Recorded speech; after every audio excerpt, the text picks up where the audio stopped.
were yung supervisor and managers. So, finormat ko yung assignment or yung mga description based on dun sa uploaded lecture of Sir Jeff. So, what is the job design for manager and supervisor? For the job responsibility, a manager as a supervisor manages the personnel. Wait, sorry.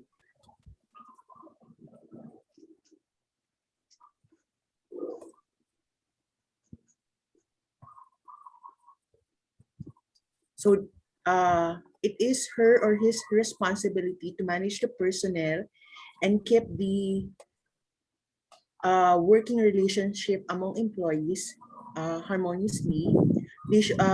He should monitor the performances of the employees and be able to evaluate them, and in the end, recommend rewards and additional benefits for the employees. She should be able to lead the subordinates in achieving the mission and vision of the institution and be able to identify areas of development and improvement in the company, as well as monitor all reports that is needed to be submitted to the central office, and if the employees are able to perform their specific job description. The supervisor or the manager should be able to monitor the quality of the operation inside the institution. So for task identity, the manager review the job description of each employee at time to time and should be able to monitor the tasks being done by the subordinates and ensure that the operation is flowing smoothly. And in time that the employees need to be rotated, then it is the supervisor, the manager's responsibility. You should also be able to ensure that the improvement and development in the company is in line with the mission and vision as well as the business plan, and be able to identify areas that needs improvement or changes. The manager or the supervisor can be able to decide with regards to changes in the daily operation, in handling complaints, in reprimanding employees or commending them, as well as with regards to the procurement of supplies that are needed for the daily operation. And aside from the specific jobs inside the institution, the manager or the supervisor can also do social civic activities with the employees to enrich their personal growth in community work and be able to partner with other institutions with activities concerning the community. And in decision making, the manager or the supervisor participates in the budget planning, the business plan, the recruitment, revisiting the mission and vision of the company, and in handling feedback and complaints. And the one that gives feedback to the manager and supervisor will be the one, or for us, for the polyclinic, it is the polyclinic director. And we also give feedback as subordinates. We also give feedback to our supervisor and managers. Incentives for good performance should be given by the higher authorities. So it's the polyclinic director. And the work environment suitable for a manager or supervisor, the environment should be safe and healthy. As a manager or supervisor, she should work in person or so that she will be able to see or oversee the whole operation in the polyclinic. And sometimes can do work from home on certain days, but still be able to monitor the deliverables in each department. So that is the job design for managers and supervisors, and for their competencies. For the deliverable, they should be able to handle employees in the operation, ensure the quality of service being provided to the clients is in sync with the mission and vision of the company. And they should have a natural talent in being able to multitask, identify right persons in a specific position. Kailangan din quick thinking in handling complaints and problems in the operation. She should be knowledgeable to the flow of the operation by heart. She should know the strengths and weaknesses of his or her subordinates and be able to know the different laws with regards to personnel management. So among the skills of a manager or a supervisor, he or she should have good leadership quality, be able to solve problem quickly and resolve conflict, should have emotional intelligence, has good communication skill, and be able to manage performance, as well as good recruitment skill and able to effectively delegate responsibilities among employees, and should be an effective coach. The manager or supervisor should be just and fair, empathetic, respectful, patient, has sense of responsibility, and is organized. So that yan po yung nakikita namin na competencies that a manager or a supervisor should have. That's the end of our output po, sir. Okay, thank you very much, Doctora. No, so it's a very good output. No, very. It's basically you covered most of the items that we need to take into consideration. So, is there anyone who would like to add or to ask any questions, or if you want to add or give feedback dun sa ginawa ninyo ng Makati?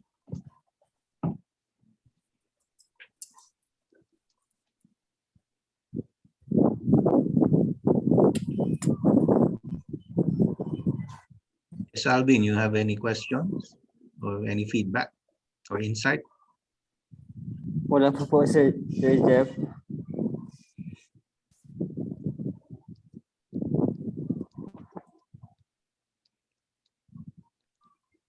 How about Joseph? Joseph, what do you think? Wala pa po. Siguro later pag na-observe ko na po yung sa iba. Okay. Sige, so this is about management, no? So yung manager, specifically ito yung position na ginawa ng Makati, no? So when we design the job for the manager, of course, yung titignan natin is siguro yung titignan natin yung mga managers natin sa institutions natin. What do they need in order to perform well, no? So sabi nga natin, competencies is the skills, the attitude, the knowledge that one needs in order to become a superior performer, no? So perhaps tingnan natin sino ba yung mga good managers, no, sa isang institution, whether it is in our institution or in other organizations. Normally we would look at those models, no? See ano bang what makes a good manager. So for in our case, no, so the Doctora outlined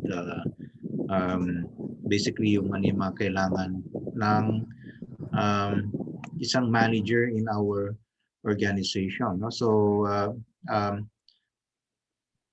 yung job responsibility, yung task identity, autonomy, variety, participation in decision making, feedback, recognition, and work environment. Ito yung mga in-identify ng Makati, no? So I don't see anything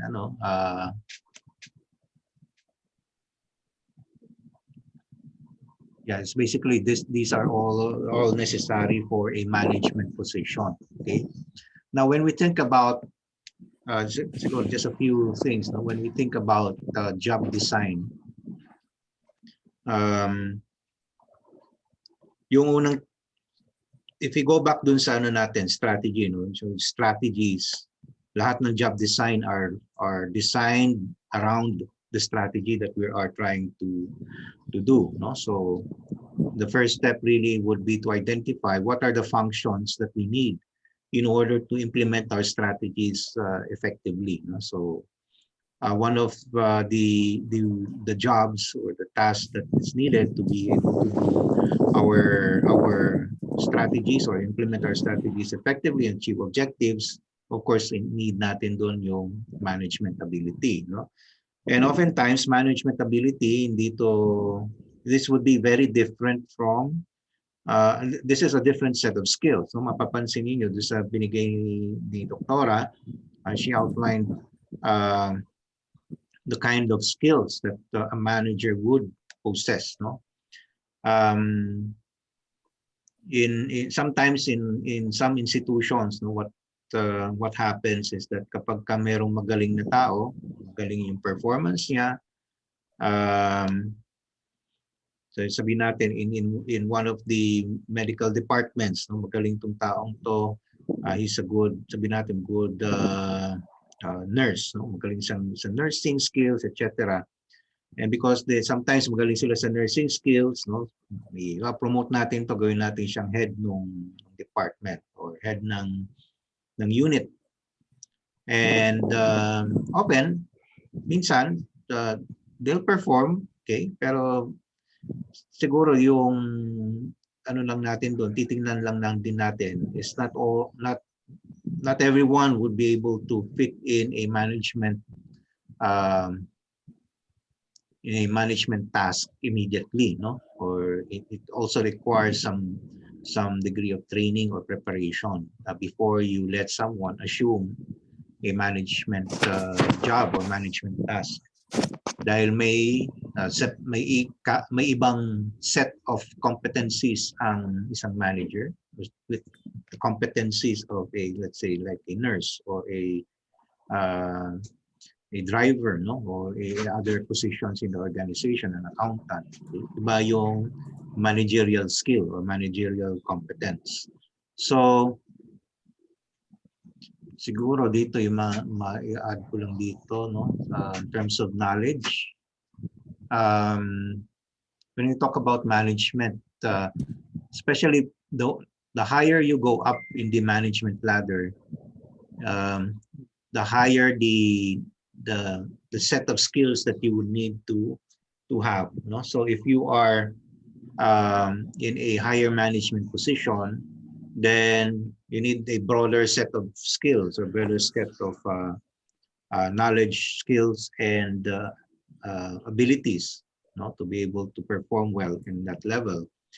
In a supervisory position, siguro some of the basic skills would be, of course, leadership and people handling, how to deal with people, how to solve problems. Okay, so these sets of skills or these competencies begin to change as you go up the management ladder. No, so for example, someone leading the organization, like the hospital director,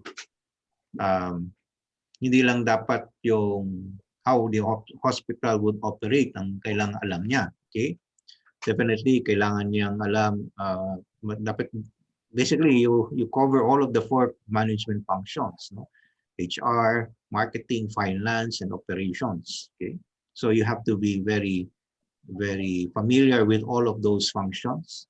And aside from that, of course, yung part din ng function ng higher management would be yung relational abilities, no? You build partnerships, you tie up with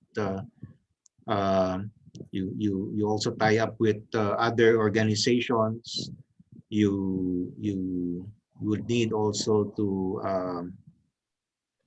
manage stakeholders, no? Yung mga yung mga board, yung mga other stakeholders in the institutions. No? So you have to have those particular skills, no? As you go up in the management ladder. So yung tawag natin dyan yung if we go back to the lecture, yung tawag natin dyan yung proficiency, no? Yung a manager who is just starting or is still in a supervisory level would have at least your basic proficiency in management. But if you are now in the middle management or in a higher management position, like a department head or a director, then your management proficiencies also need to evolve or expand into a more complicated, to handle more complicated tasks and problems in the organization. Okay. Okay. So ito yung ano for the management competencies, no. Again, we are doing this just for Makati. Only Makati did this, pero once we do our ano na rin yung mapping out na rin ng ating mga other positions, lahat tayo dapat gagawa din tayo nito, no? So definitely babalikan pa rin natin to because we need also to come up with a more uniform job design for our managers, no? And ano yung mga kailangan nilang competencies, no? Because this will have a bearing later when we go to performance management and training. Okay. Also, it has a bearing in recruitment and selection, no? Especially if we are looking for new managers. We need to be clear about the job design so that it becomes easier for us when we go to recruitment and selection. And later on, it will also be used. Itong ginawa nating mga job designs and competency models, this will also be used when we go to the other processes like training, performance management, and career development, basically. Okay, so thank you, Doctora, for that presentation. No? So let's go to the other positions. How about nandito si Alvin? Okay, good afternoon po, Sir Jeff. Good afternoon. And sa mga kasamahan ko din po. I-share ko po yung screen ko.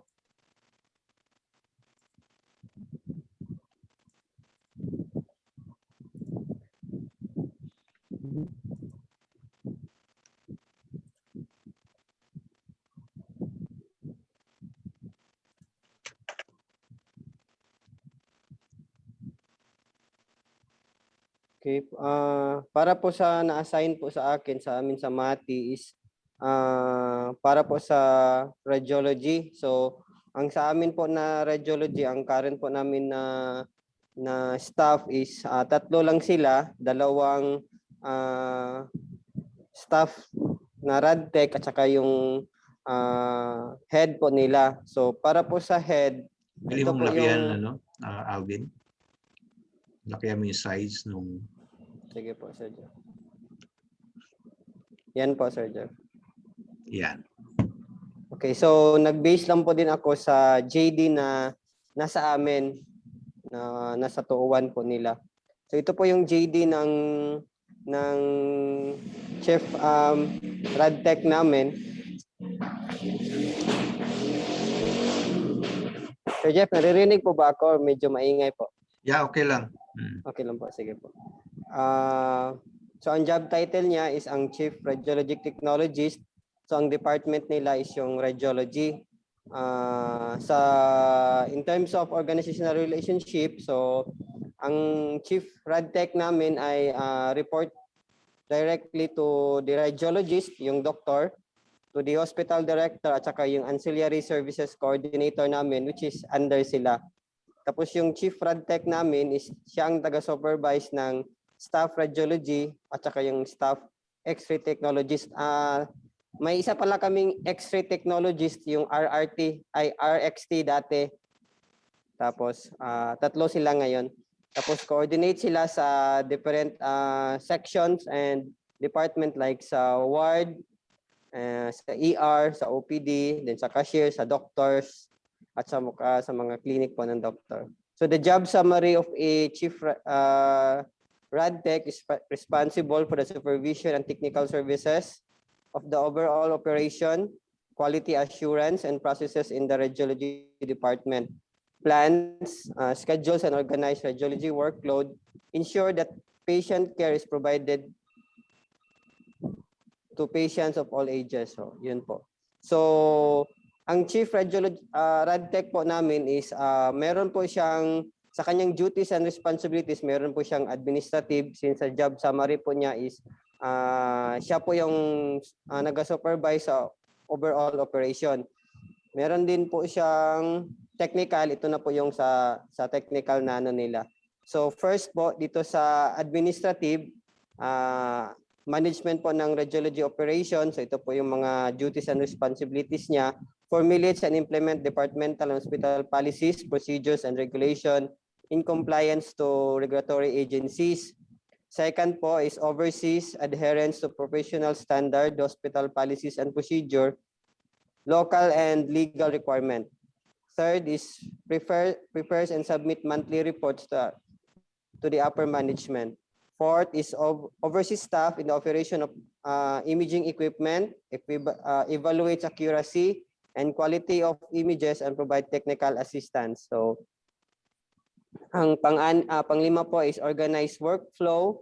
So ito na po yung pag-schedule ng duty nila, pag-organize po na distribute ng radiology workload since sa current po namin na setting is yung radiology po namin is hindi siya 24 hours. So from 8 AM to 10 PM lang po sila. So minsan po pag mayroong since ngayon sa setup namin sa COVID na scenario, pag merong i-admit dapat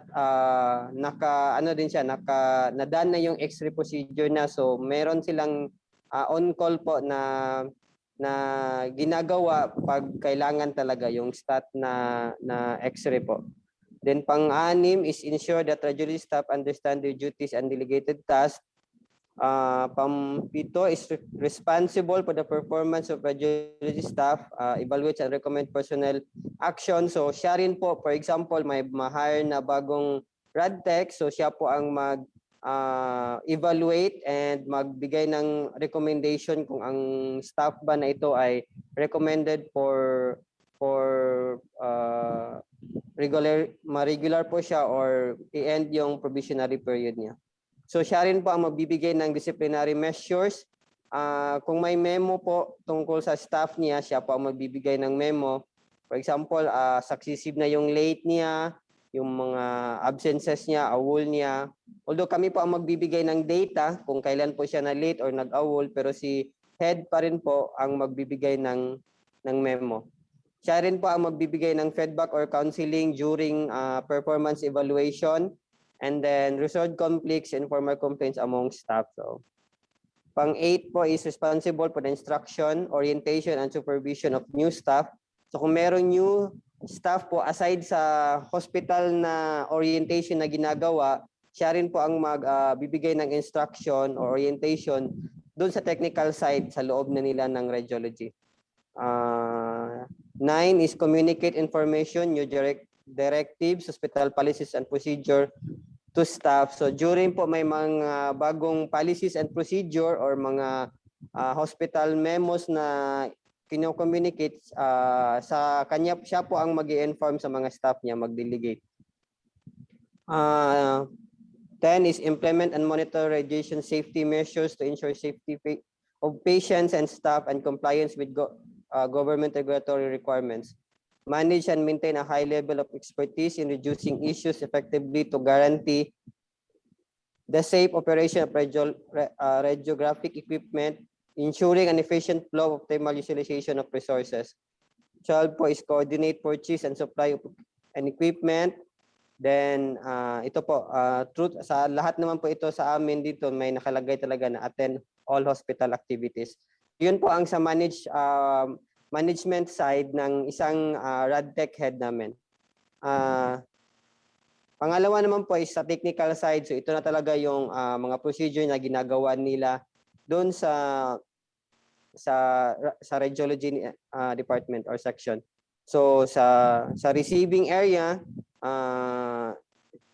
siya rin po aside sa may staff sila, so palitan man sila ng schedule nila, so may times din na yung head is gagawin niya yung trabaho ng staff. So like sa receiving area magtanggap ng mga queries or mga tanong po about sa services ng radiology, mag-receive po ng patient request for X-ray procedure and ultrasound, check yung completeness po ng patient request form, give instruction to patient watcher for schedule of procedure that needs preparation, particularly abdominal ultrasound and special procedures, utilize patient prioritization, encodes patient data information at the hospital information management system, records all patient data information in the logbook for monthly census monitoring, release X-ray and ultrasound result.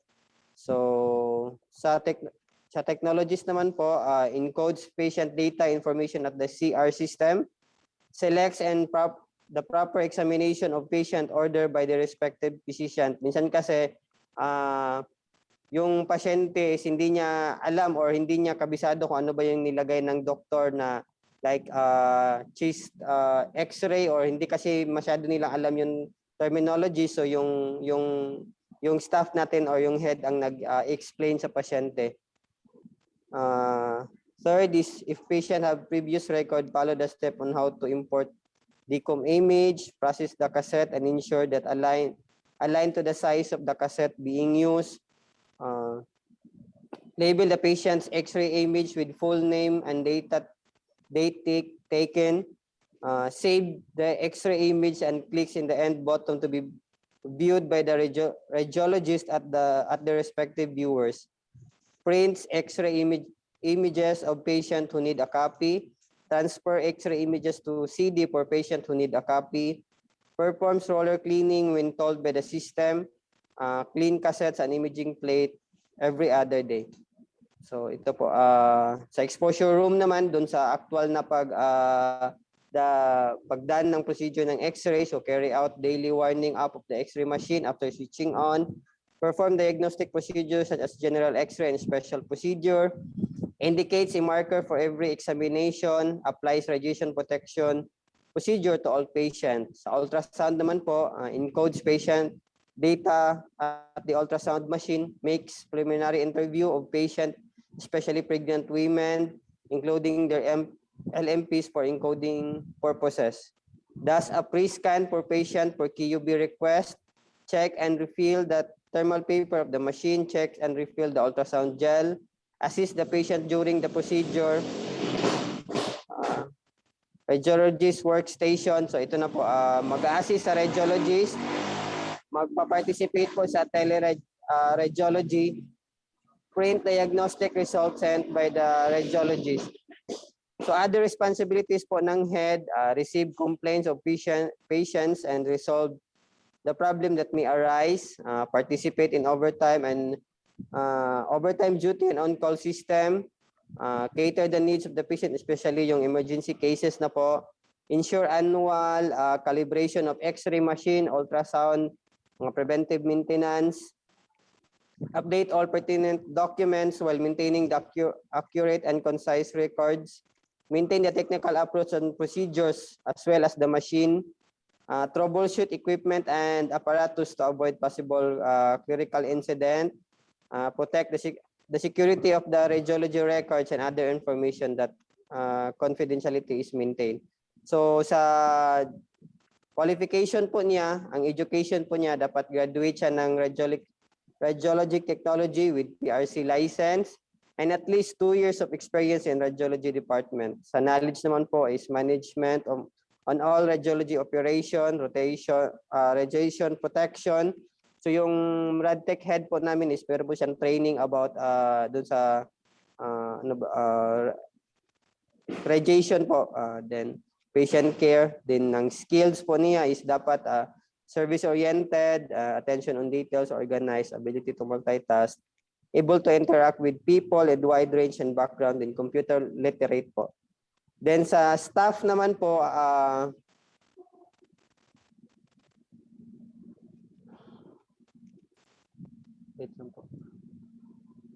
halos pareho lang po sila dun sa technical side, although mayroong administrative side yung sa radiology staff, since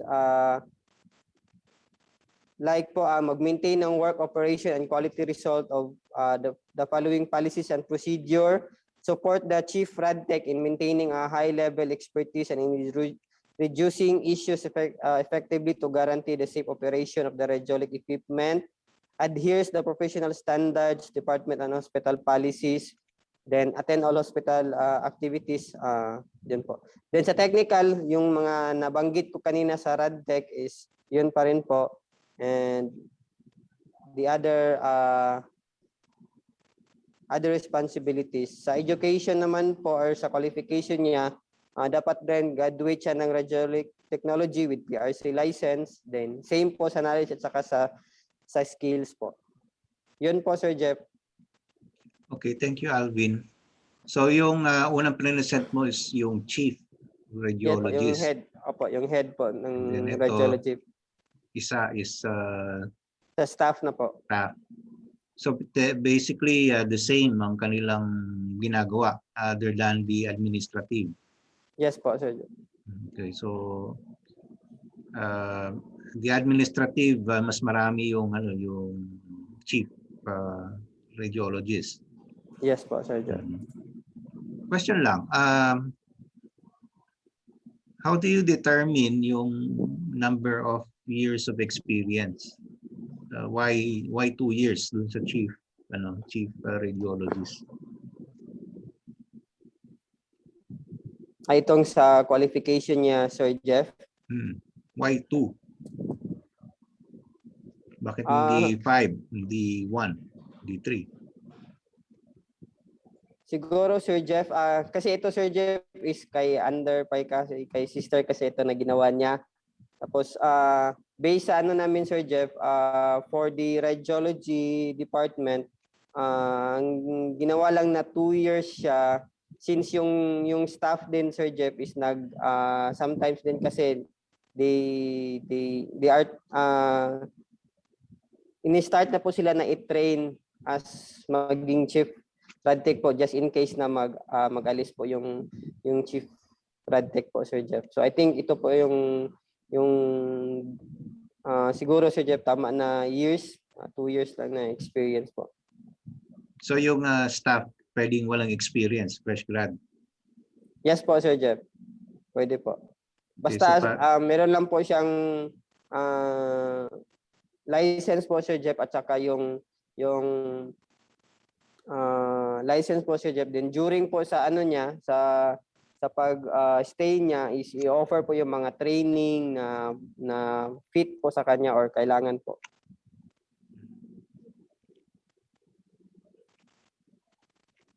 Okay, pero doon sa iba, other participants, how do you determine the number of years of experience that we put on the job design, job description? Is there any parang rule of thumb na ginagamit natin? Why do we need to have a 2-year experience for you to become a radiologic chief?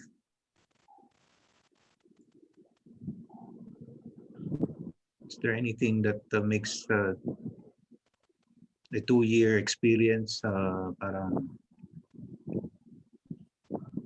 necessary for a chief radiologist in your experience? So probably we could just set, or do we need to set it longer? No, baka may ano ba yung consideration doon?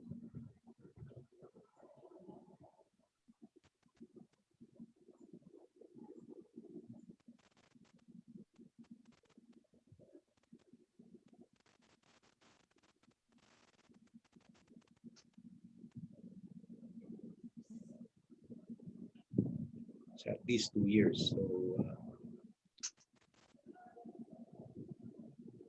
Sir Jeff, pwede po magtanong? yeah, sure. Usually po ba, Sir Jeff, may rule po talaga kung magkano yung years? Or depende na lang sa naggawa, Sir Jeff, kung tingin niya tama na itong 2 years or may standard talaga na pag head siya, kailangan yung experience niya at least 5, 10, or minimum of 1 year? Well, there's no rule. There's a number of years, no? Pero there should be a basis for setting up the number of years of experience. Bakit 2? Kumbaga, bakit 3? Or why do we need to have a person who has experience for 10 years, 15 years in some positions?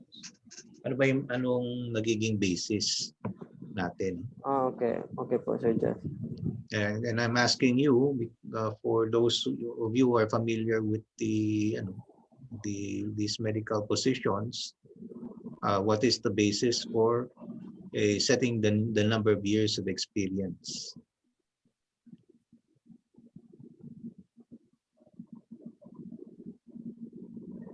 Is there anything that happens within a 2-year period if you are a fresh graduate?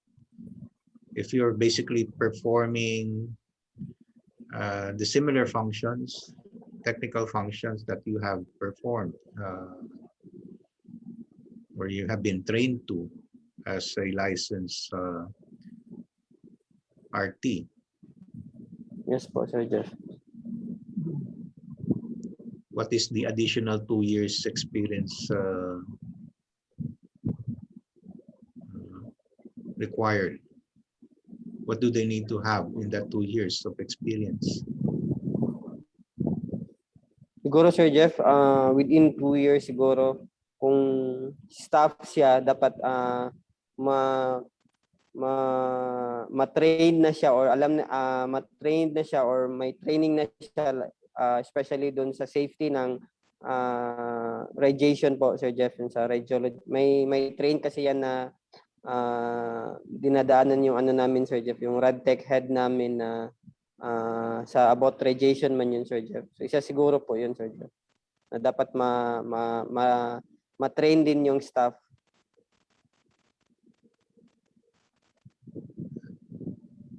Okay, so do we have how do you determine that when you select a candidate for chief RT?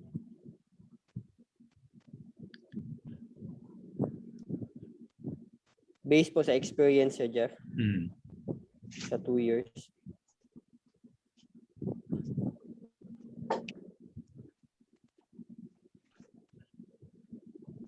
Anyway, you don't have to answer na siguro, but I just want you to think it over, no, for everyone Yes po. to Okay think po, it Sir over. The reason why I'm asking is that when we sometimes we just set these numbers randomly, no. So I'm also guilty of that sometimes. You said, "Oh, kailangan 5 years to." Pero it has to have some form of basis then. So what sets it apart from someone else, no, who has less than 2 years experience? What if that person is even if he has less than 2 years experience in the RT department, but has proven to be very professional in his work, and he has shown certain competencies in leading, in managing well, no? So ano yung magiging basis natin dun sa pag-determine diyan, or why do we need to put that as a requirement in terms of the number of years of experience? Okay, siguro something that you need to think about, no?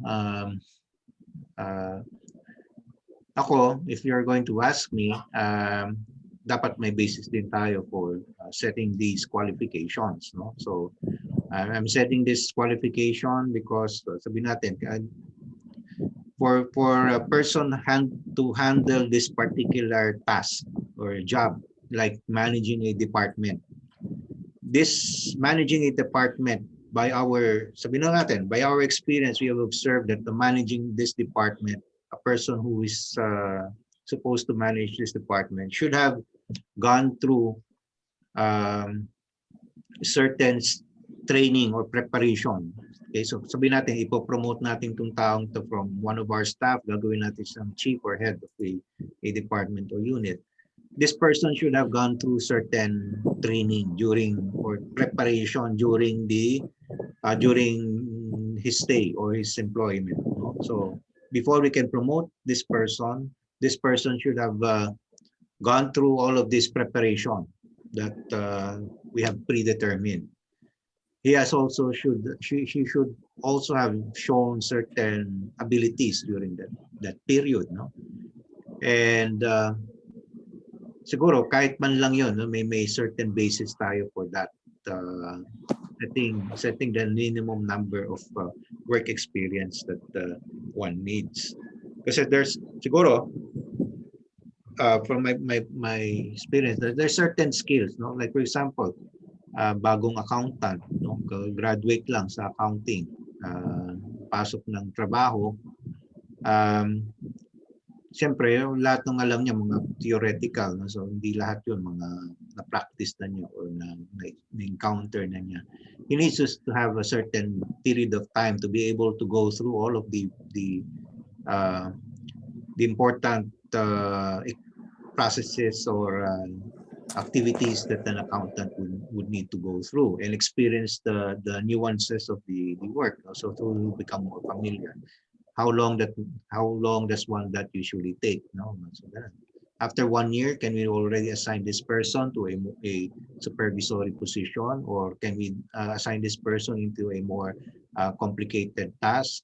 So how long does that require for him to be prepared? No, it's not just the number of years of experience, but there should have been certain things that we also need to determine ano ba yung mga kailangan na pagdaanan niya during that 2 years of experience. Kasi pwedeng nandun lang siya sa department na yan. He's been there for 2 years, pero minimal yung kanyang exposure, minimal yung kanyang yung mga problems that he had encountered. That would not be enough to probably promote him to a different position if he doesn't know how to handle certain situations. So again, there's no rule of thumb, no? Inaano ko lang is dapat may some sort of basis din tayo of assigning this number. So how many years do we need to assign this person to a position before we qualify them? Okay. Anyway, and otherwise than that, other than that, very comprehensive yung nilatag ninyo. Na task ng isang RT. If you could remember, no, there was a time that we required a mapping out of all of the tasks that are being performed by the different positions in the organization. No? Do you still have a copy of that, by the way? If you did it, I think that was last year, no? Because of the audit. Of an audit requirement. Ma'am Joyce had asked all of the institutions to submit a mapping out of all of the tasks that are to be performed by a certain position or that are being performed by a certain position. Okay. Although you have listed down itong mga tasks na ito, perhaps you need to calibrate it from time to time. Titingnan ninyo ano ba yung actual na ginagawa ng isang tao. Kapag RT, you have outlined all of these things. No? Of course, you outline all of these tasks perhaps dahil kailangan itong gawin. No? Pero baka meron din naman siyang ibang ginagawa na wala pa dyan. No? So you need to, kasi minsan iba yun lang dun sa papel, iba yung actual na ginagawa nila on a day-to-day basis, on a weekly basis, on a monthly basis. Meron silang mga certain tasks. No? So, in calibrating the job design, you need to consider that part also. What is actually being done? Okay. Now, the other part is yung task, the things that are being performed. No, yung nakalagay dito yung technical nila activities, no, or tasks. These are always attached to the system or the procedures that you are performing in the hospital or in the clinic.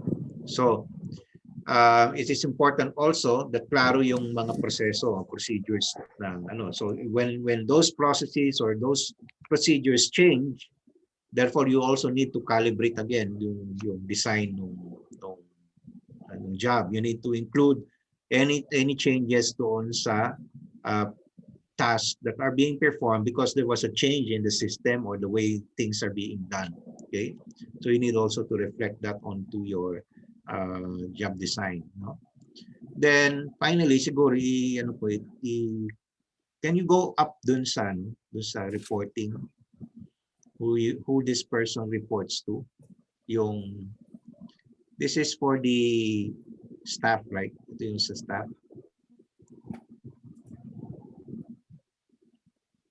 So chief RT.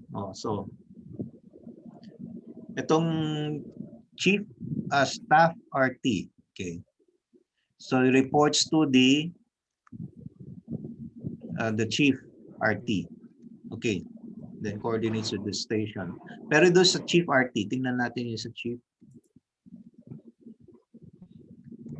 Okay, doon sa chief, this person is iba pa yung radiologist.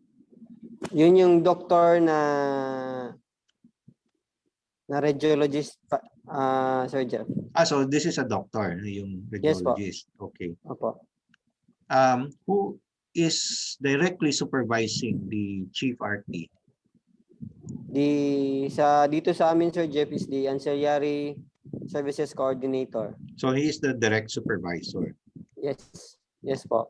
Okay, so you need to identify that person. So ibig sabihin, pag dun sa chart natin, he is directly under the ancillary services coordinator. Yes po. Okay, so he has to report directly to the ancillary services coordinator. Pero yung pag-report niya sa radiologist and hospital director, ano yung nire-report niya sa hospital director? Kalimitan, Sir Jeff, yung mga census po, monthly census. So dumadaan yan sa ancillary services coordinator, then sasubmit sa hospital director. So it's the ancillary services coordinator reporting to the hospital director. Yes. It's not the chief RT. So the chief RT reports to the service coordinators, ancillary services coordinator, and then the ASC needs to submit to the hospital director his report. So when taking orders, at the same time, when taking orders, he would take the orders directly from the ASC, not from the hospital director, because the hospital director is a much higher position, of course. And then, ano ko lang, parang dito sa design natin, you need to be clear who is the person in charge of you. No? Parang sino yon, no? Kasi kung maglalagay ka ng 3 tao dito, baka makakalito, no? May reporting pala, dapat nagre-report pala ako sa hospital director. Pero in fact, ang ginagawa mo lang is you're reporting the ancillary services coordinator that would be given to the hospital director, no? So pero still the AAC who's under the hospital director pagka ganun. And then for the radiologist, siguro is more of coordinative then. Does the radiologist give orders to the chief RT?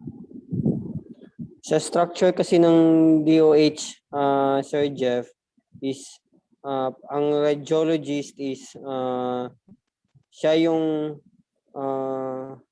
sa structure kasi sa DOH, Sir Jeff, is meron talagang radiologist na kasali talaga yung doktor ng radiologist, Sir Jeff. So, kung may mga ano din po, mga changes kasali sa department. Opo, sa DOH yun na job yung organizational structure, Sir Jeff. Kahit sa medtech namin, yung chief pathologist namin, siya yung laboratory in charge talaga, Sir Jeff, yung chief pathologist namin na doktor. Although wala siya dito, hindi siya physically nandito, monthly lang siya pumupunta. So, same din sa scenario sa radiologist po, Sir Jeff. Parang sa DOH kasi, Sir Jeff, ang tinitingnan nila, dapat ang head ng isang radiology is yung radiologist talaga, Sir Jeff, yung doctor talaga. So yung head ng radiology department is the radiologist. Sa DOH yun na ano, Sir Jeff. Then under the radiologist is the chief RT. Opo. Okay. So, and then why is it under the ancillary services? Sir Jeff? Why is the RT under the ancillary services? Ang sa amin kasi Sir Jeff, ang ancillary includes yung laboratory, pharmacy. Sila yung income generating aside sa Sir Jeff sa nurse station or sa ward. Sila yung other income generating like pharmacy, laboratory, ito radiology, at saka sa amin Sir Jeff is kasali yung social worker at saka yung dietary sa ancillary services. Okay, so parang meron kang dalawang ano to, kung ako yung chief RT, dalawa yung boss ko. Parang ganoon. Pero itong sa radiologist, Sir Jeff, is sa DOH lang po yun na structure. Pero nilagay lang po namin kasi minsan tinitingnan kasi nila yung organizational structure, kung ano bang nakalagay sa GD niya, reported ba siya directly sa radiologist. Kaya nakalagay po siya, Sir Jeff. Pero doon sa yung radiologist, does the radiologist dictate or set or give directives to the X-ray or radiology department? For technical side po, Sir Jeff, yung sa technical talaga, yung mga machine, yung na ganito yung gamitin, ito na yung mga bago, yung ganun, Sir Jeff. Pero sa administrative side, wala po, Sir Jeff. So yun yung doon papasok yung ASC. Opo. Okay. Sige. So, anyway, tingnan natin yun doon sa structure natin. So at least ibig sabihin pagdating doon sa yung mga medical side is the radiologist, the doctor. No? Pagdating doon sa administrative side, the chief RT reports to the ASC. Yes po. Okay. Then you could remove na yung hospital director diyan. Ay, opo. Sige po, Sir Jeff. Then the chief RT supervises the staff RT and staff X-ray technologists. Dalawa lang. Opo. Dalawa lang, Sir Jeff.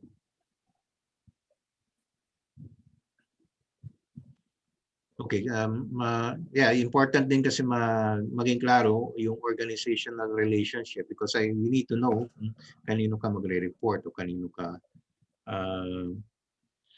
or sino yung magde-decide in certain cases. You have to consult someone who will decide this one. Normally is their supervisor or some directly supervising the department under you. And of course, pagdating din pala, let me just point out yung importance ng job title. No? So, it's something that we need to discuss siguro, no? Especially when we talk about yung yung organizational structures and job titles. No? So we need to come up with somehow we need to agree to come up with a uniform title for these jobs. Since we are coming from one institution, probably we need to come up with a standard job title for the what we call, no? So yung mga positions natin sa Kalbayog ba, is this also a chief RT ang tawag natin doon, yung position na yan? Yes, parehas po sa amin yung chief radiology technology, yung chief namin. Pero yung lang, medyo parehas kami sa MAPI. Pero yung ko lang, sir, kahit DOH or dito sa atin, dapat yung organizational chart is clear. Dapat parehas. Hindi lang kasi by DOH, dapat ito yung pakita. Dapat hindi. Yeah. Dapat fix siya. Kahit walang DOH or kasi parang sa akin din, bakit kung sa DOH ito yung organizational chart. So, ibig sabihin yung organizational chart natin, hindi siya functional. What do you mean? Dapat, kanina kasi narinig ko kay Sir Alvin na pag DOH, ito daw yung organizational chart, tama ba?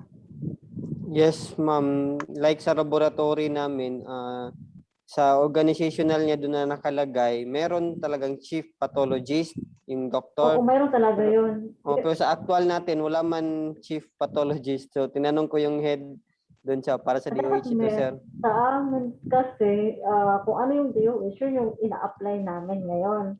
Kung kailangan maglagay, kasi kailangan talaga sa laboratory kasi, mas mahalaga yung pato kaysa sa medical director. Kasi the laboratory can function without the medical director kasi yung head niya is pato eh. Same din dito sa x-ray. Yung x-ray can function kahit walang medical director pa, basta mayroon ka lang radio. May radiologist ka lang. Kasi yun man din required ng DOH. Dapat, di ba sa DOH natin yung gamit na license, yung radio, yung Yes. doctor. Oh, yes, ma'am. Hindi naman kinukuha doon anong pangalan. Sa license kasi ng x-ray, walang nakalagay doon na medical director. Wala, ma'am. Yung radiologist ng nakalagay. Radiologist talaga yung nakalagay na pangalan. Tama po yun, ma'am Sarah. Okay. Sa Pasig, SPMP, ito rin ba ang tawag nyo?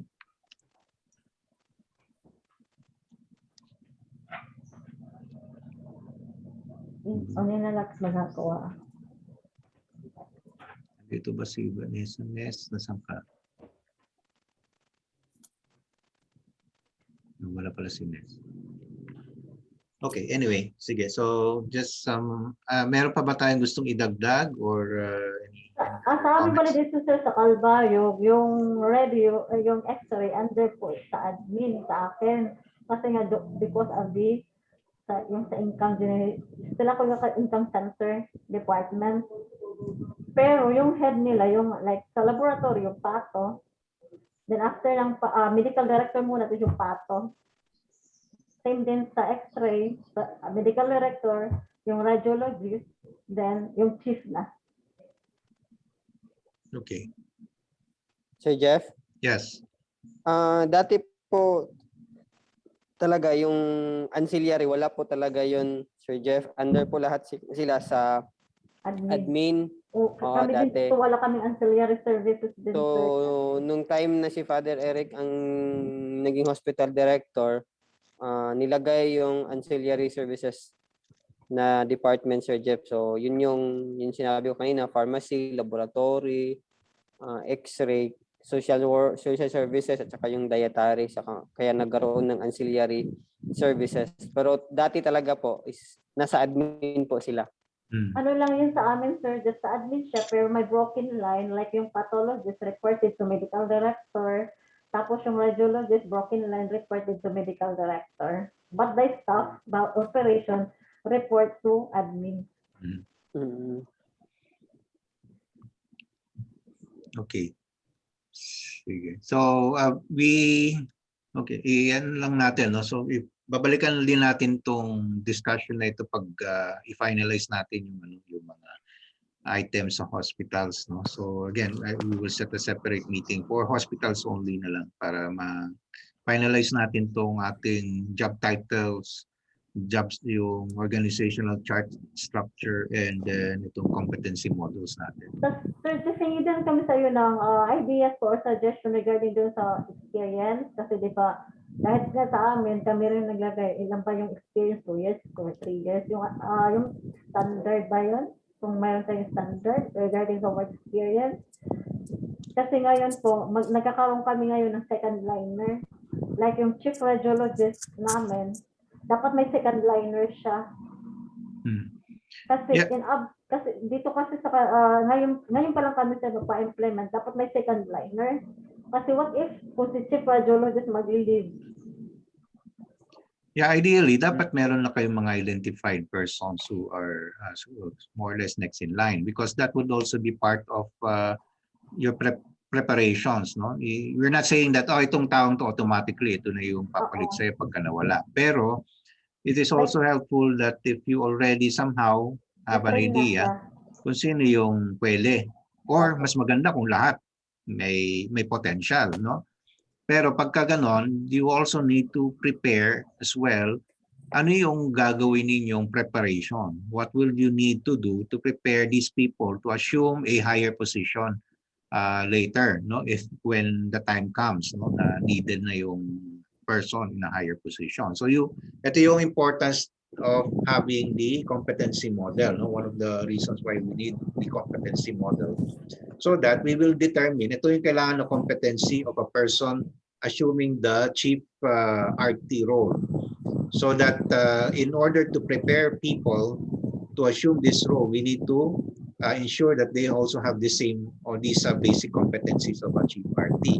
So doon papasok na yung paghahanda natin once we identified the competency models for the chief RT or any other position. Okay. So ito yung yung pinaka-purpose natin na why we need to have or to show the competency models. No? Just siguro dagdagan ko na lang, no, later na lang. Sige, tingnan natin yung ibang yung ibang natin kasama natin dito. Sino pang magre-report? Pasig. Nawala yung Pasig. Nawala si Nes. Nes, andiyan ka ba? Where are you? Wala yung Pasig. O sige, Kalbayog na lang. Kalbayog na lang. Oo, Kalbayog na lang. Si Joseph po yung mag-report. O, Joseph.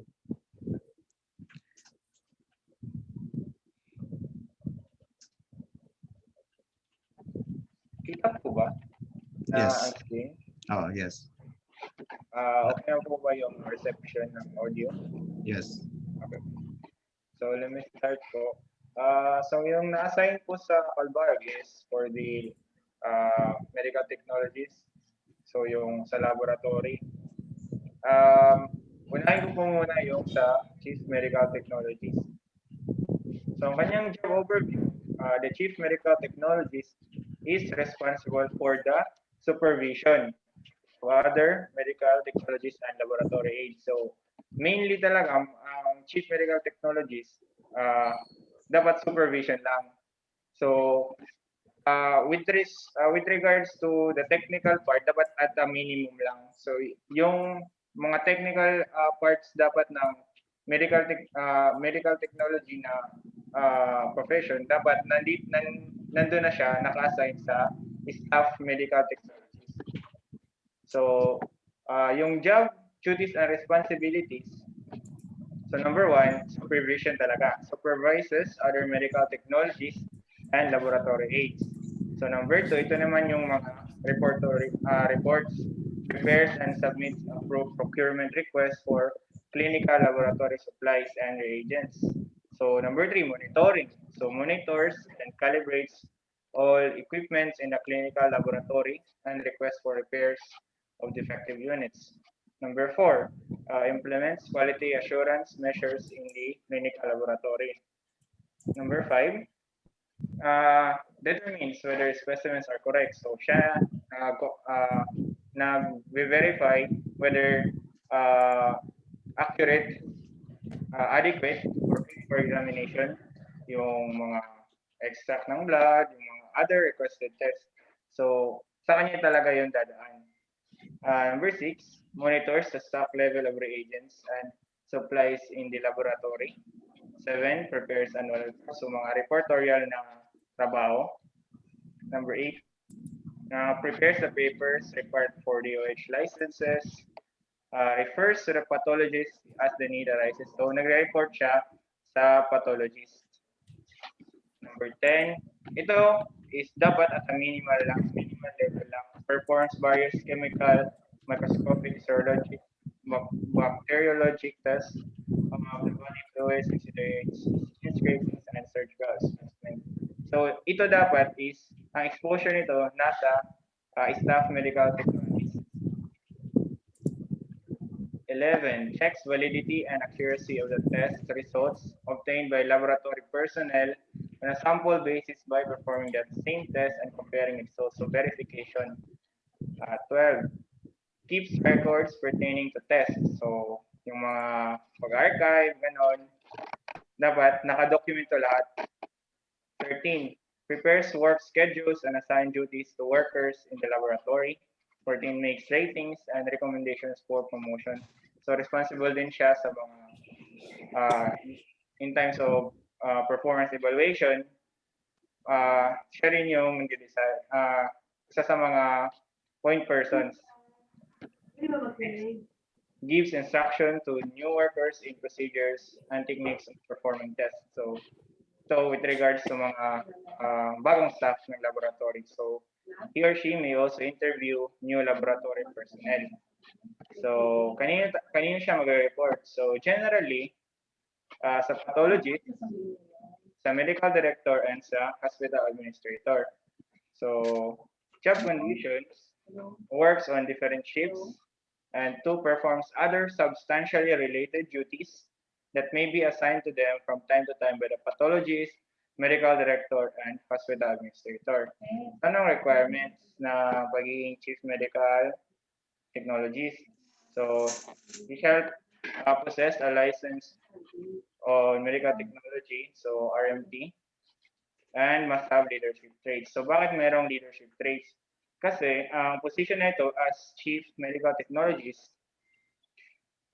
hindi na siya more on technical. Dapat papasok dito yung management na side, management side. Kasi as a chief, dapat marunong kang mag-direct ng inyong mga subordinates. Kailangan tawag nito, ma-manage mo ng mabuti ang laboratory. This is in preparation para sa mga susunod na magiging chief. For example, aalis yung chief medical technologist, at least during his or her time, andyan pa siya sa laboratory, makikita na ng mga staff medical technologist anong ginagawa ng chief medical technologist. So as a preparation na siya para sa mga staff medical technologist. So now we look at yung sa staff naman. Dito na yung heavy talaga na sa technical. So para sa staff medical technologies, they perform various standardized tests and examinations following the laboratory's protocol on safety and quality control. So 1, they clean the laboratory equipment such as glasswares, thus examines clean equipment to detect breakage and discards damaged or broken equipments. And also, nag-sterilize na sila ng glasswares and other instruments. So, yun sa mga duties ng staff medical technologists to ensure na safe yung mga equipment na gamit nila.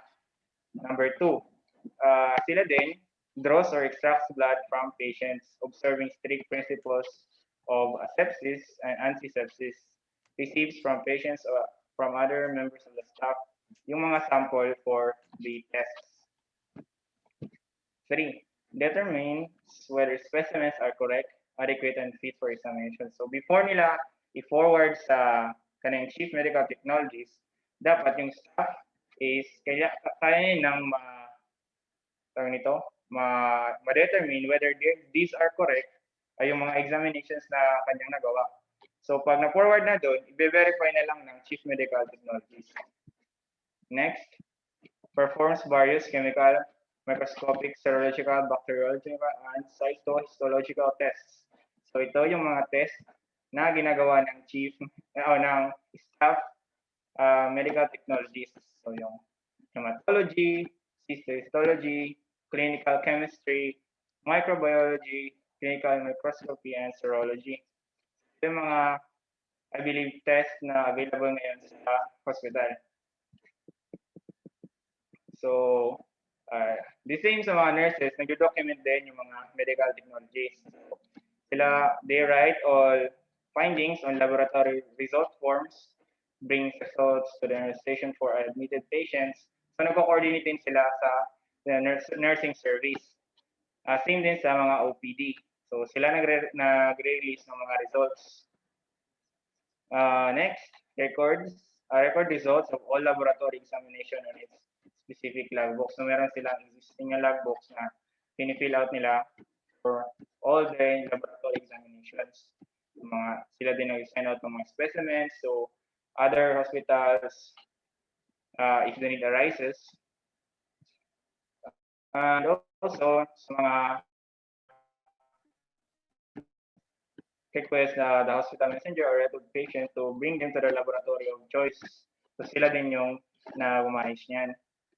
7. Performs other substantial related duties that may be assigned to them from time to time by the chief medical technologist, the medical director, and the hospital administrator. So, kanina sila directly na nagre-report sa chief medical technologist nila.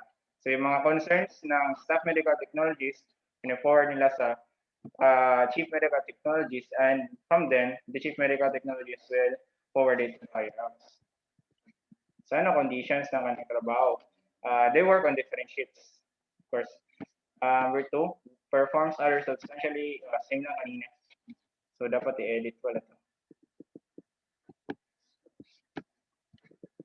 Ano yung requirements ng as a staff medical technologist? So, dapat meron kang license, dapat RMT, board passer. So, must be able to work with the rest of the laboratory staff. So, wala namang strict na requirement as far as I know. Same kami sa hospital Calbayog sa experience ng staff. I think they accept newly hires. So, yun lang po.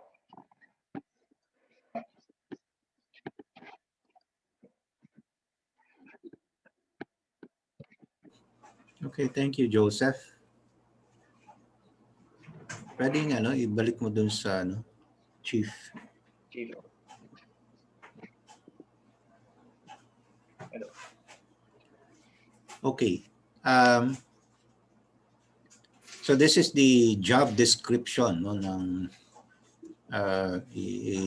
chief medical technologist, tama ba? Chief medical technologist. Okay. So responsible for the supervision and other medical technologies in laboratory aids and the performance of various standards, tests, examinations, and other technical tasks. Ensure safety, quality control, and other regulatory standards are complied herewith. Okay. Yeah, that siguro some basic elements na lang for the job design. Okay. First, we need to outline or clarify ano yung pinaka job objectives, no? Ano ba yung objective ng isang position, okay? So when we talk about job objectives ng position, ano ba yung dapat niyang ma-accomplish nitong position na ito? What is ano yung relevance niya doon sa general objective ng organization, and what is his role, okay, what role is he supposed to play in the accomplishment of these objectives, okay? So yan yung first part. So basically ito yung nasa-sum up dun sa yung job overview, okay? So as a chief medical technologist, his objective would be to, or his responsibility would be to supervise other medical technologists, okay, and laboratory aids in their performance of various standardized tests and examinations, okay, and other technical tasks. So this is a responsibility. Pero what is the objective of a medical technologist? What would it would be? I think it's also important ano yung objective ng isang, especially for a person who is heading a particular itong department, or sabihin na medical laboratory, okay, or yung pathology section, okay. So ano yung objective nila doon, okay? So you have to identify that. Next, you have to differentiate responsibility from a task, no? So para mas maging malinaw, no? Ano ba yung kaibahan ng isang responsibility doon sa task? When we talk about task, ito yung more or less ito yung mga step-by-step things na ginagawa niya, no? Prepare and submit procurement request, write, monitor or stock levels, prepare annual reports. These are tasks, no? Ito yung mga ginagawa nating task. differentiating that from responsibility. What is my responsibility? For example, a task is to supervise other medical technologies and laboratory aids. That is a task, to supervise other medical technology and laboratory aids. But what is that? What is his responsibility related to that one? For example, yung number one, no? So I am responsible for the sabi na Sir natin, Jeff, so yung dito, yung responsibility niya, pwede siya for the safety, quality control sa laboratory. yeah, pwedeng gawing ano yun, one of the Parang- responsibilities. One of my responsibilities to ensure the safety and quality of work. No? Yes. Yan, responsibility yan. Okay? So ito is yung, going back to the other example, yung number one, Number 4, Sir Jeff, pwede din siya quality assurance measures. implement quality assurance measures in the clinical laboratory. So that's a task. No? I implement a quality assurance measure. But my responsibility is to ensure Safety. safety and quality Control. results of clinical laboratory activities. No? Yan yung responsibility. Okay? Just we need to parang identify ano ba yung responsibility from a task.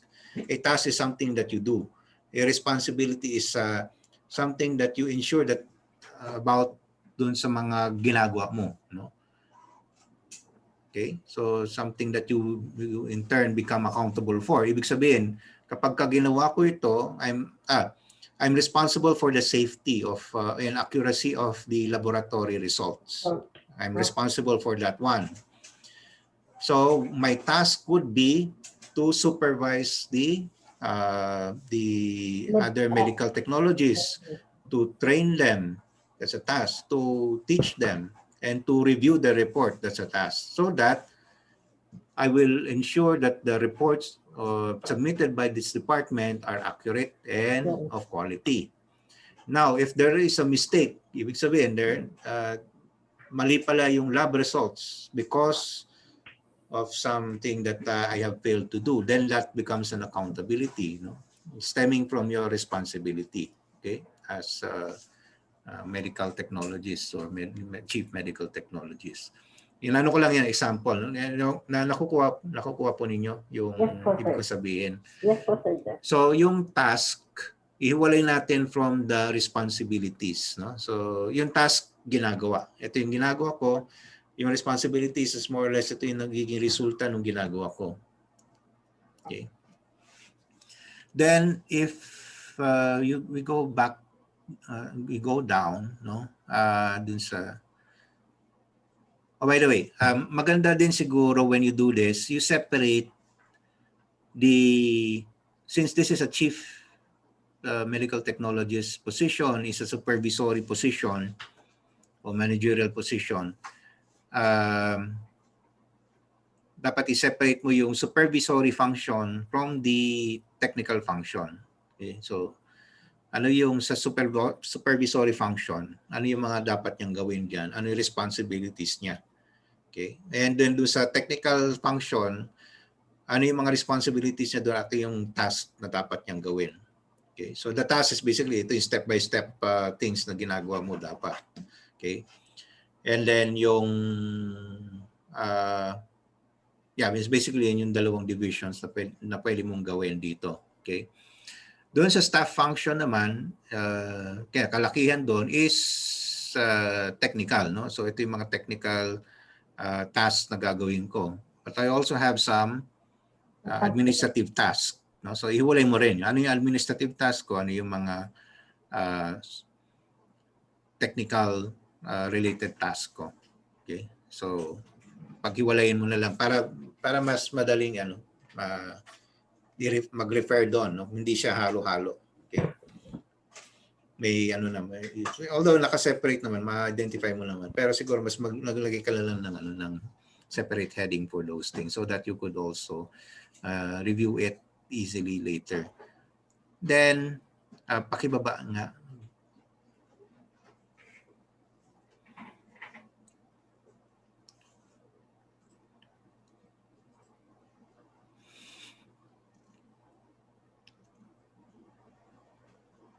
Yung job requirements, no? Siguro well, um, you have to, ito yung purpose naman natin for the competency models, no? I know this is something that is not readily done, no? Hindi ito yung kasama dun sa ano natin, yung regular na job description natin. This is something new, okay, na gusto ko rin sanang gawin natin. When we talk about yung competency requirements for a particular job, okay, you take into consideration lahat ng responsibilities and the tasks ng isang position and what are the necessary skills, knowledge, skills, and attitudes and behavioral uh, uh, characteristics of a person who is supposed to perform this job. That is a separate activity, no? Ibig sabihin, from this job description that you did, gawa ka rin ng competency model for this one.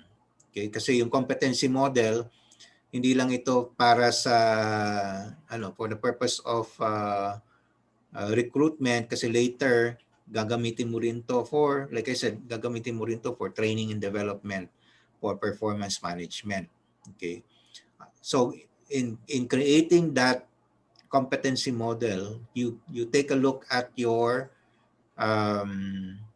yung responsibilities and tasks that you've outlined. And ano yung kailangan nating ano yung kailangan ng competence ng taong to be able to perform this one.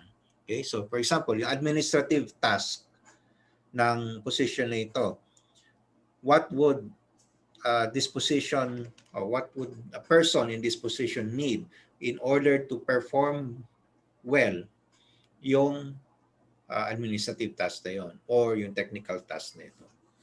Ano yung kailangan niyang knowledge, skills, and attitude or behavioral traits na kailangan for this position. Okay, so it's not enough,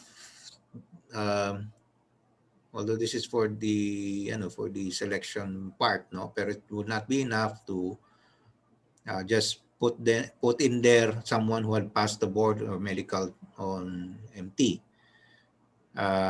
You may have passed the board, however baka may iba pang mga kailangan tayo na hindi nasusukat nung medical technology board exams, no? So pwedeng pumasa ka pero masama na yung attitude mo is not fit for that particular position. Okay, so dapat din pati yun i-identify natin. Okay, so that's the purpose of the competency model. So yung nano natin dito, yung kulang natin dito would be the competency model. Okay, when you refer to job conditions, you're referring to the work environment. Am I correct?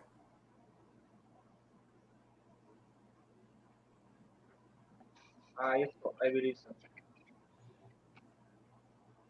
Okay, so yung workplace conditions, so yung things that they need to expect in performing the task or performing the work. So they're working in different shifts. What else should they expect in terms of the job conditions? Ano yung work environment? Ano basically yung work environment ng isang medical technologist, no? So you need to include it there, no? So aside from working in different shifts, what else does a medical technologist need to expect in our work environment? Okay.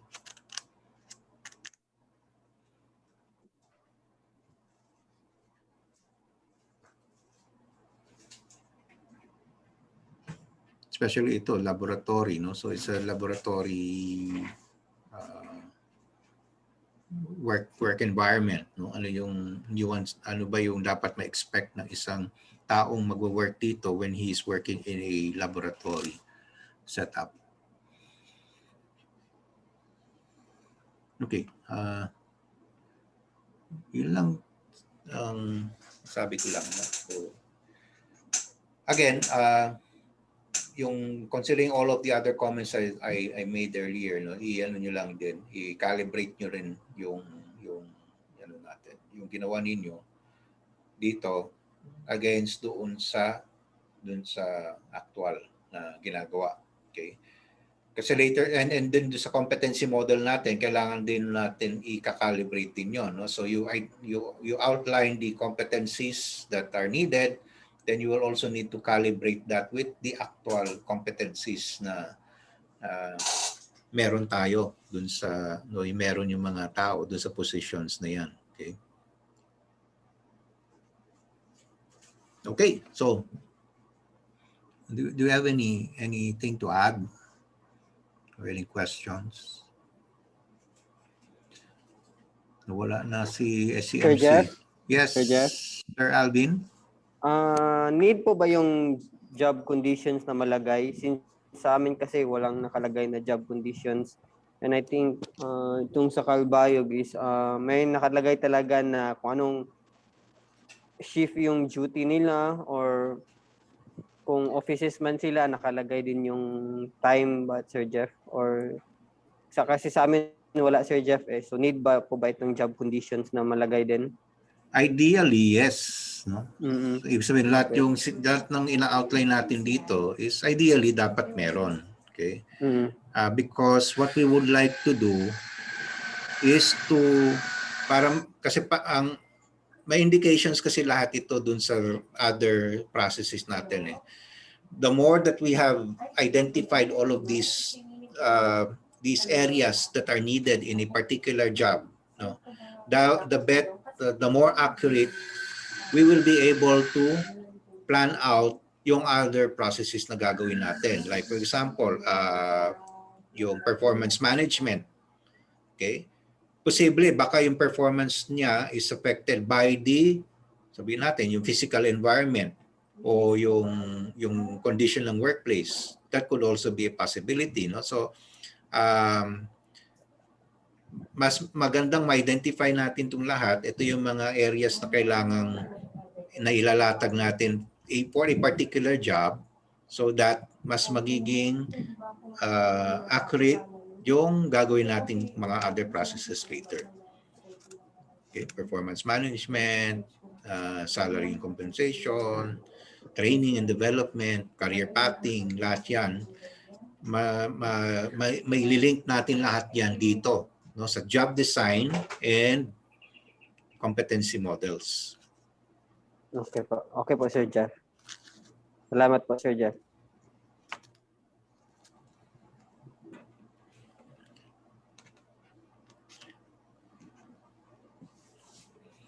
Any other questions?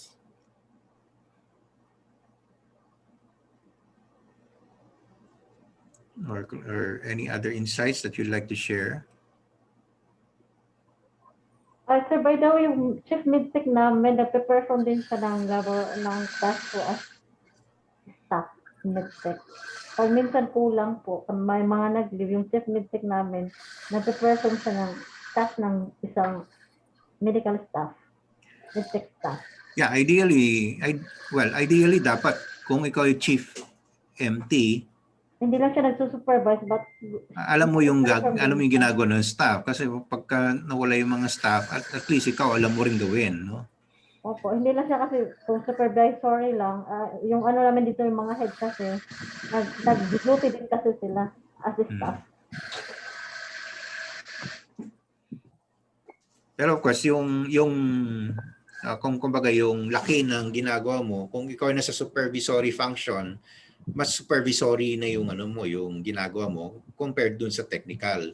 Okay? Pero kung ikaw ay talagang nasa yung technical part, kalakihan yan technical yung ginagawa mo. Okay? Like I said, iba yung job ng supervision dun sa technical eh.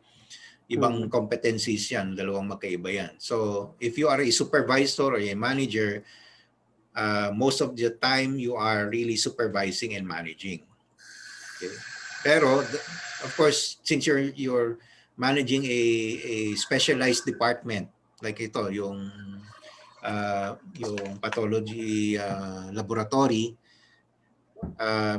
siyempre dapat you are also knowledgeable dun sa ginagawa dun sa loob, no? Important yun. You won't be able to manage it well if you do not know what's going on inside, no? So hindi sapat lang na marunong ka sa management, dapat meron ka rin technical abilities, no, dun sa particular department na yan. Sir Jeff, last question na lang po.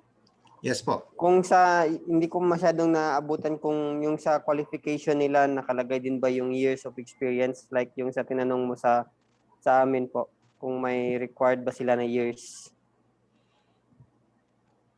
Ayun, sige. Sa amin dito, wala kaming ni-required na years. Kung chief medtech ka, as long as you qualified, ito yung, dapat alam, ito yung skills na dapat meron ka para maging qualified ka as chief. Siyempre, Okay po. kung ganun, for sure, kasama doon yung work, years of experience mo. Yeah, kaya importanteng ma-outline din natin kung ano yung knowledge, skills, attitudes, or behavioral traits or characteristics ng isang tao na for this position. Kasi kasama din yan for the screening, no? Yun, sir. So, kailangan namin, sir, yung, di ba mayroon tayong job performance evaluation? Mayroon kami dito, I think, para kami ng MATI, kung pwede yun ma-revise. Performance evaluation. Yes po, mayroon kami dito for supervisory and for the staff. Yung ano namin yung galing ato yung sa MATI, Sir Albit. Yes, ma'am. Although last year, medyo ni-revise namin yung content. I don't know, ma'am, kung same pa rin tayo. So, share ko lang, ma'am, yung soft copy sa inyo just to compare din po kung same ba tayo or ang ni-revise ba namin is applicable ba sa inyo. And i-share ko lang din po sa inyo, Sir Jeff, yung soft copy ng PIP namin. Yeah, yun yung, yan yung sa susunod na mga gagawin natin, yung performance appraisal. Sige po, sige, Sir Jeff. Pero ahead of time, i-share ko na lang din po. Yes, okay. Thank you. Para po may ano. Pati yung salary scale din, kasi yung gusto namin establish dito sa HR, yung scaling ng salary. If you want to share documents, no, pwede bang i-share natin dun sa drive natin? Yes, Sir Jeff, doon ko na lang po ilagay. Para lahat makikita ng lahat. Opo. Yes. Kasi yung PIP namin yung nabago, Ma'am Sarah, meron kaming pambisaya siya. Yun sa mga staff na hindi masyadong na tinanslate namin, tapos may tinanggal din kami na ibang technical na masyado. Yung sinegregate namin, Ma'am Sarah, yung for medical side compared doon sa administrative side. Pero hindi lahat naman, may kaunti lang, just to differentiate lang, kasi minsan kung English yung sasagutan ng mga nasa maintenance na hindi naman natin masyadong mahirapan kasi sila, medyo matagalan sila pag-intindi, or minsan hindi nila nasasagutan ng tama kasi hindi nila alam yung ano bang ibig sabihin ng ganitong word, which is hindi natin sila masisisi kung hindi nila talaga maintindihan.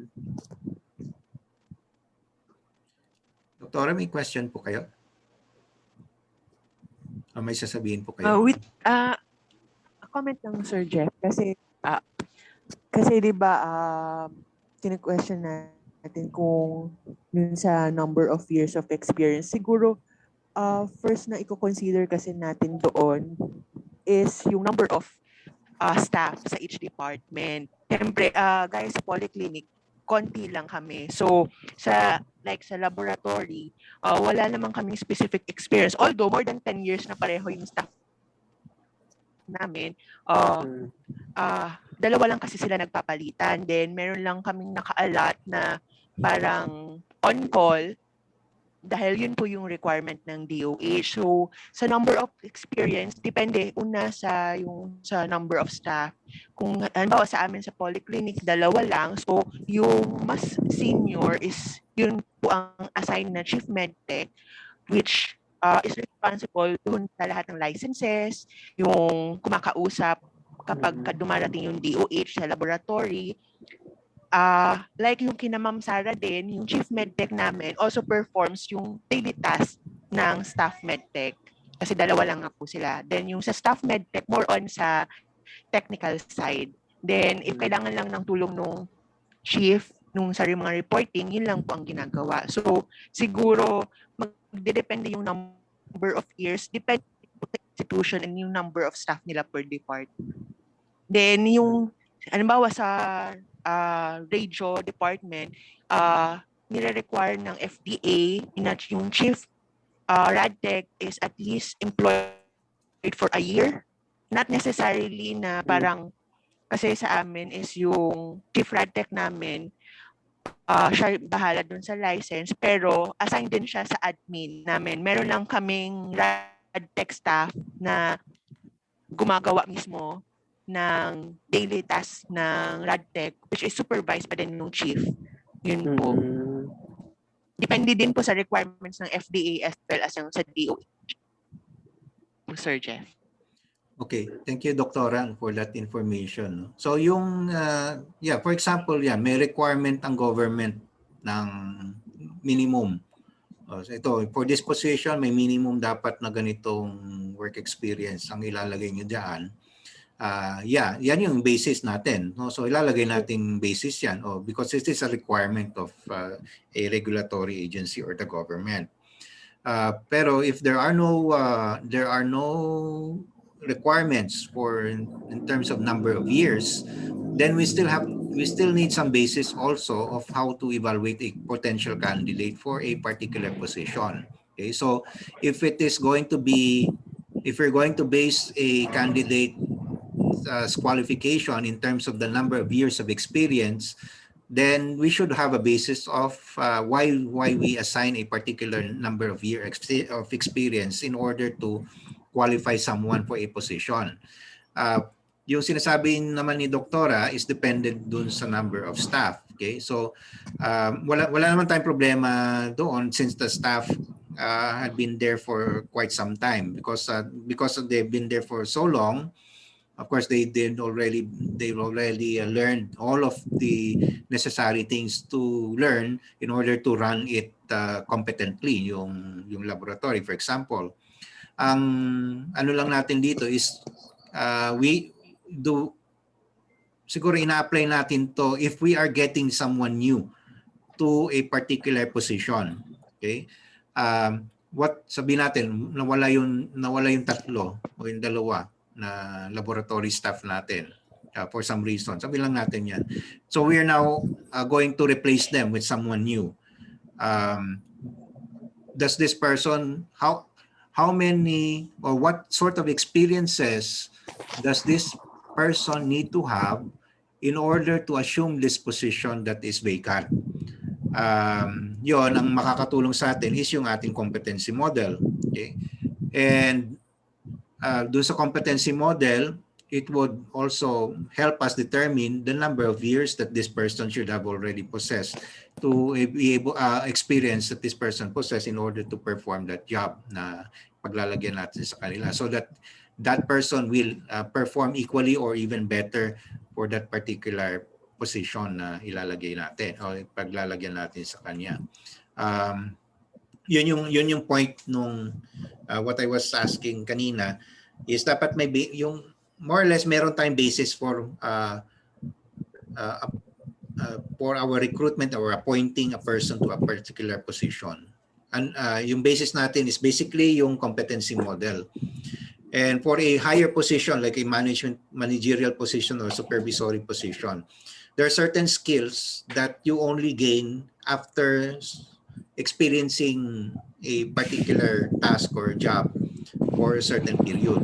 Okay, for example, if you are supervising, at least you had experience supervising a team for at least a year. Okay, kasi in a year you'll be able to go through all of the managerial process, no, yung operation process. You'll be able to you more or less siguro dinaanan mo na yung performance evaluation process by that time. So more or less meron ka ng experience diyan. So if you could say that probably that person would be competent for this job if he had already gone through a particular task for at least a year.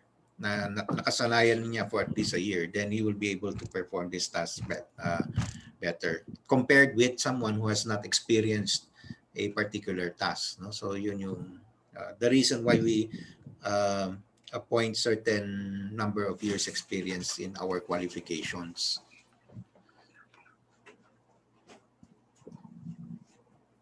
again, it's largely determined by the competency model. Okay, so kung doon sa competency model natin, for a manager, okay, for example, for a manager, doon sa competency model natin, dapat itong manager na ito ay merong people handling skill.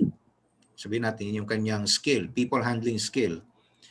Therefore, dapat yung manager na yan should have, o yung i-appoint natin na manager na yan should have at least experience managing a team or a certain number of people in order to say that he had already acquired that particular skill.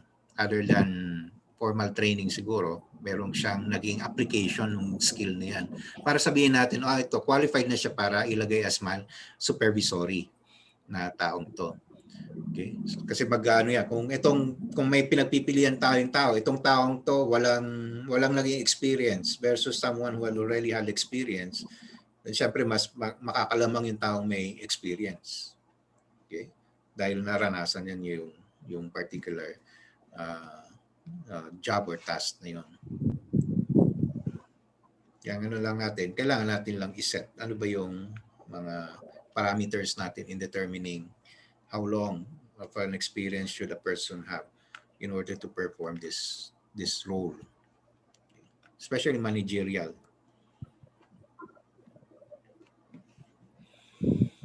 Okay. Okay, so after this, ano yung next steps natin, no?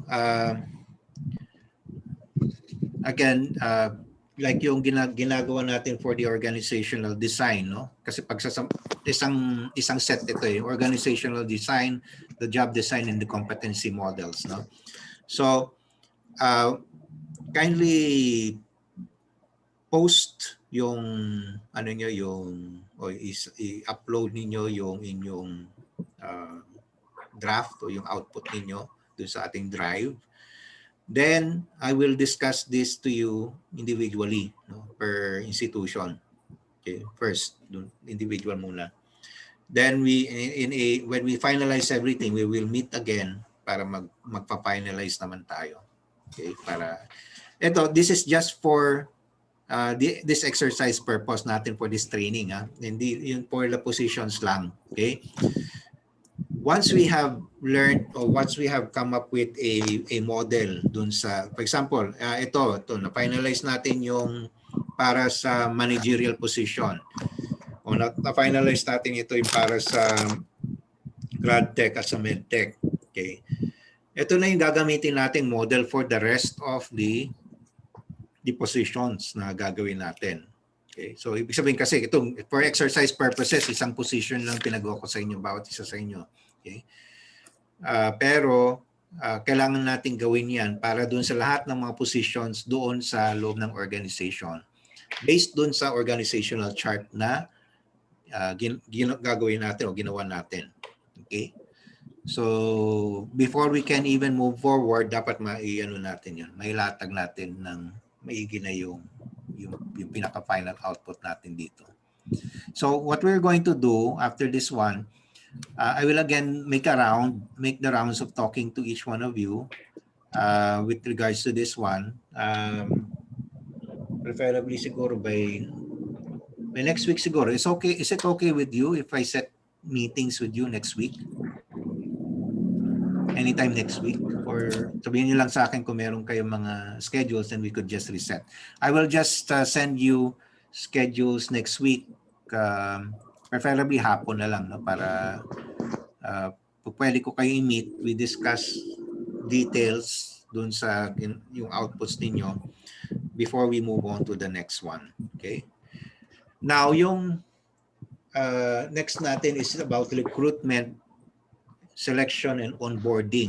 Okay, I will be uploading, actually naka-upload na yung slides dun sa ating drive, but I'll be uploading to you yung video yung slide presentation na yan by Monday next week. Okay, so and of course nandun yung assignment natin for the recruitment and hiring portion. Okay. So, I guess this will be all for now unless meron tayong questions. Sir Jeff, tanong ko lang kasi, kung before tayo po, kailan pa yung maano yung organizational chart para ma-final? Let me discuss with you with you. Okay lang ba sa inyo sa Tuesday? Tuesday next week. Yes. Kasi parang Albayo. take kami ng MATI, yung ano namin yung status. Kasi after dito, nandito si Father Nato, next August nandoon sa kanila. So in terms sa mga meeting, so diba, since Father Nato naman yung magpe-preside, so in his absence, sino po yung magpe-preside? Okay, next ako 2 months ata nandoon siya sa MAPI. Yeah, let's talk about this on Tuesday. Kasi dito sir sa leveling kasi yung organizational chart, yung 4 na division. So sa 4 na division, sino po yung magpe-preside kung wala yung hospital director? Since yung 4 naman ito, direct yung pinaka-head namin yung hospital director. I think I mentioned that before, no? Yung internal na yan, ibig sabihin, it is the hospital director or the executive director who would preside in a meeting. That is internal na. Ibig sabihin, it's all up to Father Nato to appoint. O ikaw ang magpe-preside. He will formalize that in a memos perhaps or a Kasi sir, considering mayroong memo di ba from the central office regarding sa reportorial, regarding dun sa mga minutes of meeting na conducted every month. So we need to submit our report, our minutes of meeting doon po sa secretariat. So this time po, August, September, wala si Father Nato dito sa amin, nandoon sa MATI. Who is going to sign?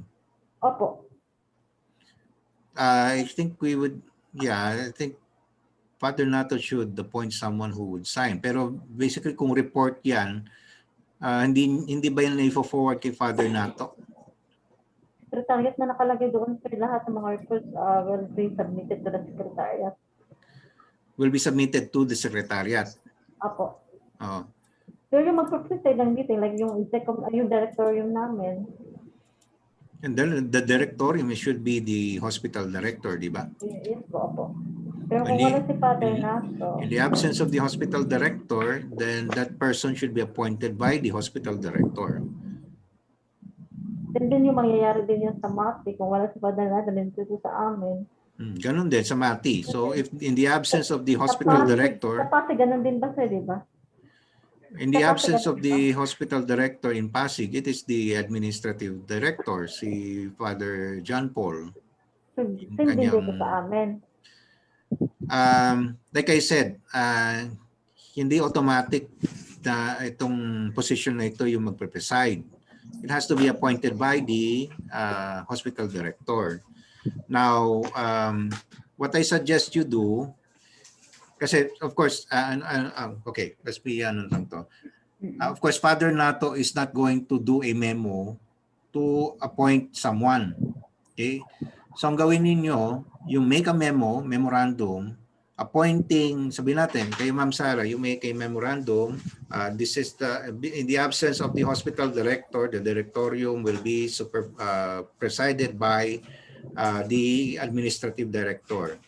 And then you give that to Father Nato for him to approve. If he approves it, then okay, that's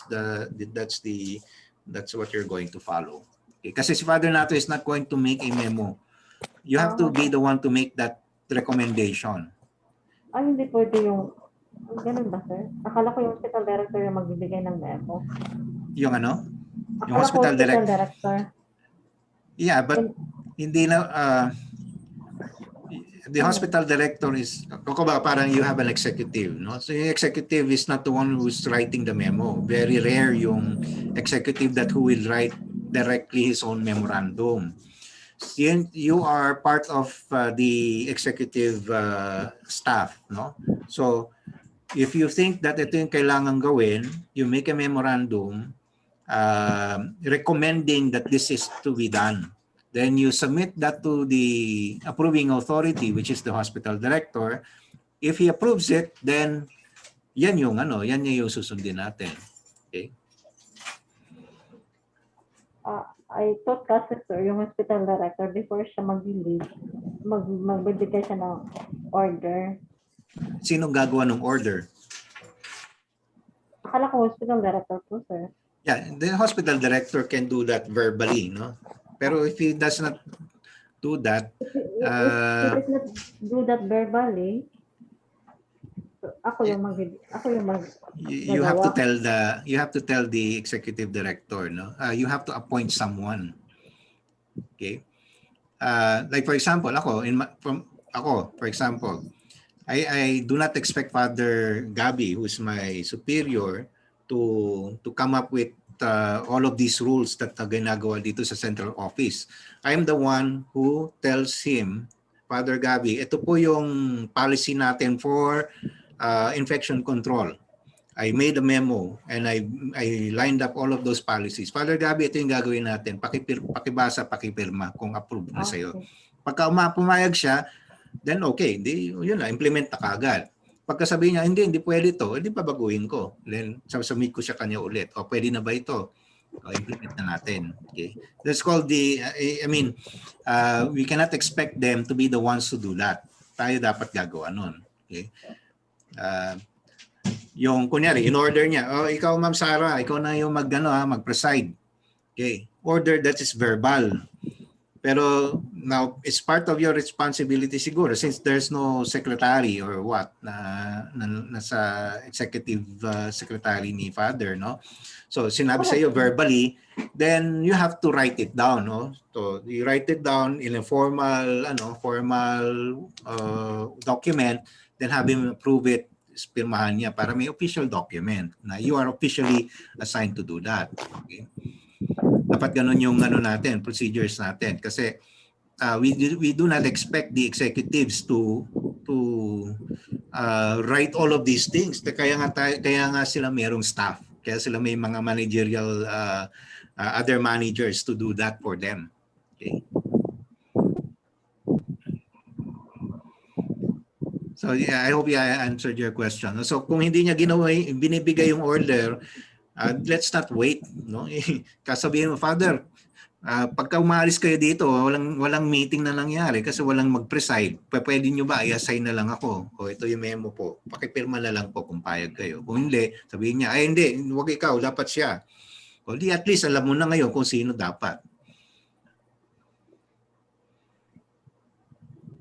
Ganon din sa Mati, no? So if in the case of Mati, who's supposed to preside in these meetings? Has he appointed someone? No.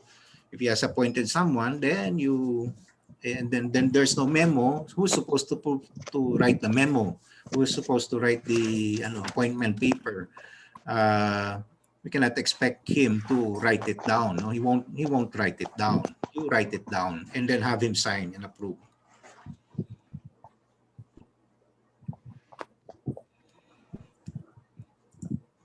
Okay, so I hope that clarifies it. Okay, pero we will still meet on Tuesday. Is it okay with you, Ma'am Sarah? We meet on Tuesday with Father Jack. Then let's discuss again yung organizational structure, itong natin yung sa job design and competency model ng assignment yun. Then Thursday, pwede po ba kayo sa Mati? Thursday po, Sir Jeff. Mm-hmm. Try ko po, Sir Jeff, baka kasi execom meeting namin. Although, okay, kailan ang pwede?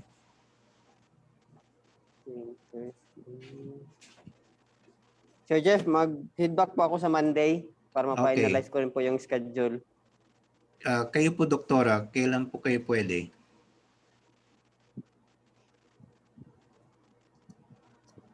Ay, anytime next week po, okay naman po ako. Morning or afternoon po ang preferred niyo?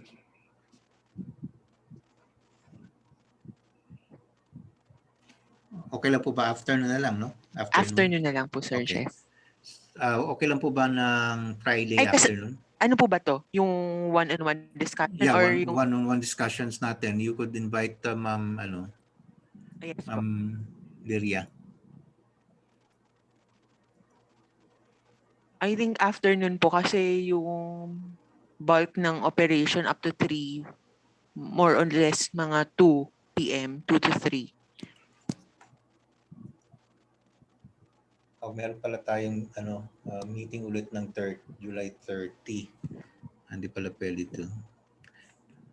Monday afternoon.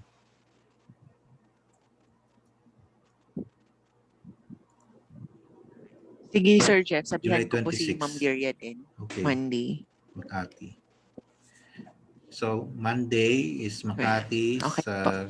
Calbayog, Tuesday afternoon. Mati, preferably Thursday afternoon.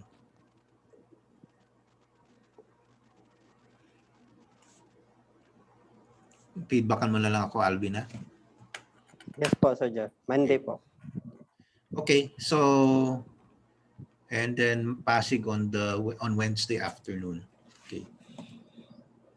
Okay, so I think that would be all. So thank you very much for your time. If you have any questions, feel free to email me or to call me up if you want. If you have any questions, okay? So yung next steps natin, we will discuss dun sa natin individual meetings. Okay? So I guess that would be all for now. So thank you very much. Just stay tuned for the video for the next module 6 on recruitment, onboarding, and recruitment, screening, and onboarding, selection and onboarding.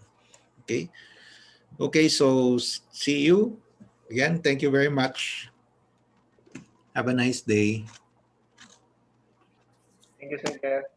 Thank you po, Sir Jeff.